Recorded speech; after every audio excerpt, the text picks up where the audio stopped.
ನಮಸ್ಕಾರ ವೀಕ್ಷಕರೇ, ನಾನು ನಿಮ್ಮ ತಾರಿಣಿ ಮಾತಾಡ್ತಾ ಇರೋದು. ಈ ದಿನ ಒಂದು ವಿಶೇಷವಾದ ವಿಷಯದೊಂದಿಗೆ ನಿಮ್ಮ ಮುಂದೆ ಬಂದಿದ್ದೀನಿ. ಏನು ಆ ವಿಷಯ, ಏನು ಆ ವಿಷಯದ ಮಹತ್ವ, ಅದ್ರ ಬಗ್ಗೆ ತಿಳಿಸ್ಕೊಡ್ತೀನಿ ನೋಡಿ. ಇದೇ ತಿಂಗಳ 13/2/2026 ಶುಕ್ರವಾರದ ದಿನ ವಿಷ್ಣುಪತಿ ಪುಣ್ಯಕಾಲ ಅಂತ ಹೇಳ್ತೀವಿ. ಈ ದಿನವನ್ನು ವಿಷ್ಣುವಿಗಾಗಿ ಸಮರ್ಪಣೆ ಮಾಡತಕ್ಕಂಥ ದಿನ.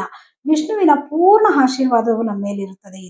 ಈ ದಿನ ಏನು ಮಾಡೋದ್ರಿಂದ ಒಳ್ಳೇದಾಗುತ್ತೆ ನೋಡಿ. ತಾವೆಲ್ಲರೂ ಕೂಡ 27 ಪ್ರದಕ್ಷಿಣೆಯನ್ನ ವಿಷ್ಣುವಿನ ದೇವಾಲಯಕ್ಕೆ ಹೋಗಿ 27 ಪ್ರದಕ್ಷಿಣೆಯನ್ನ ಮಾಡಬೇಕಾಗತ್ತೆ. ಹಾಗೆ ಪ್ರತಿ ಪ್ರದಕ್ಷಿಣೆಯನ್ನು ಮಾಡಬೇಕಾದ್ರೆ ಭಗವಂತನಲ್ಲಿ ಬೇಡಿಕೆ ಇಟ್ಟು ನೀವು ಪ್ರದಕ್ಷಿಣೆಯನ್ನ ಹಾಕಿ, ಖಂಡಿತವಾಗ್ಲೂ ಒಳ್ಳೇದಾಗತ್ತೆ.